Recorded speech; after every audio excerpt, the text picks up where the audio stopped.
ओम नमो भगवते वासुदेवाय। ओम नमो भगवते वासुदेवाय। ओम नमो भगवते वासुदेवाय। निर्जला एकादशी, ज्येष्ठ शुक्ल पक्ष। श्री भीमसेन भीम बोले, हे पितामह, भ्राता युधिष्ठिर, माता कुंती, द्रौपदी, अर्जुन, नकुल और सहदेव यदि एकादशी को दान व व्रत करते हैं और मुझसे एकादशी के दिन अन्न खाने को मना करते हैं, मैं उनसे कहता हूँ कि हे भाई, मैं भक्तिपूर्वक भगवान की पूजा कर सकता हूँ, परंतु मैं एकादशी के दिन भूखा नहीं रह सकता। इस पर व्यास जी बोले, हे भीमसेन, यदि तुम नरक को बुरा और स्वर्ग को अच्छा समझते हो तो प्रत्येक माह की दोनों एकादशी को अन्न ना खाया करो। इस पर भीमसेन बोले, हे पितामह, मैं आपसे पहले भी कह चुका हूँ कि मैं एक समय भी भोजन के बिना नहीं रह सकता, फिर मेरे लिए पूरे दिन का उपवास करना कठिन है। यदि मैं प्रयत्न करूं तो एक व्रत अवश्य कर सकता हूं, अतः आप मुझे कोई एक व्रत बताइए जिससे मुझे स्वर्ग की प्राप्ति हो। श्री व्यास जी बोले, हे वायुपुत्र, बड़े बड़े ऋषि और महर्षियों ने बहुत से शास्त्र आदि बनाए हैं कि मनुष्य को दोनों पक्षों की एकादशियों का व्रत करना चाहिए, इससे उन्हें स्वर्ग की प्राप्ति होती है। श्री व्यास जी के वचनों को सुनकर भीमसेन नरक में जाने के कारण अत्यंत भयभीत हुए और लता के समान कांपने लगे। वे बोले, हे पितामह, अब मैं क्या करूं, क्योंकि मुझसे व्रत नहीं हो सकता, अतः आप मुझे कोई एक ही व्रत बताइए जिससे मेरी मुक्ति हो जाए। इस पर श्री व्यास जी बोले, हे भीमसेन, कृष्ण और मिथुन संक्रांति के मध्य में ज्येष्ठ माह की शुक्ल पक्ष की एकादशी होती है, उसका निर्जला व्रत करना चाहिए। इस एकादशी के व्रत में स्नान और आचमन में जल वर्जित नहीं है, किंतु आचमन में 3 माह से जल से अधिक जल नहीं लेना चाहिए। इस आचमन से शरीर की शुद्धि हो जाती है। आचमन में 7 माह से अधिक जल मद्यपान के समान है। इस दिन भोजन करने से व्रत नष्ट हो जाता है।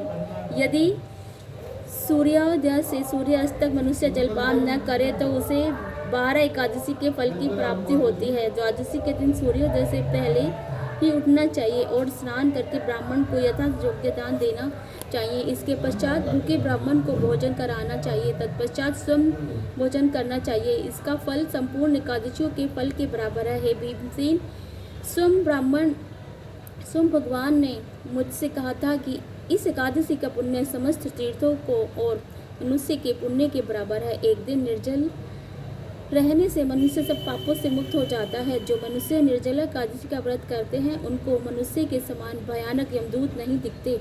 उस समय भगवान विष्णु के यमदूत स्वर्ग से आते हैं और उनको पुष्पक विमान पर बिठाकर स्वर्ग ले जाते हैं। अतः संसार में सबसे श्रेष्ठ निर्जला एकादशी का व्रत है, अतः यत्न पूर्वक इस एकादशी का निर्जला व्रत करना चाहिए। इस दिन ओम नमो भगवते वासुदेवाय मंत्र का उच्चारण करना चाहिए। व्यास जी के ऐसे वचन सुनकर भीमसेन ने निर्जल व्रत किया। इसी एकादशी को भीमसेनी या पांडव एकादशी भी कहते हैं।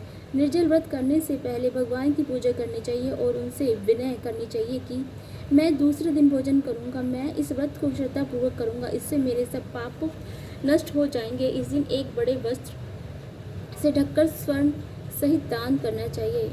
जो मनुष्य इस व्रत को 2 प्रहर में स्नान व तप आदि करके स्वर्ण का दान करते हैं उनको करोड़ फल स्वर्ण के समान फल मिलता है। जो मनुष्य इस दिन यज्ञ होम आदि करते हैं उनका फल वर्णन में भी हो सकता है। इस निर्जला एकादशी के व्रत से मनुष्य विष्णु लोक को जाता है। जो मनुष्य इस दिन अन्न खाते हैं उन्हें चांडाल समझना चाहिए, वे अंत में नरक में जाते हैं।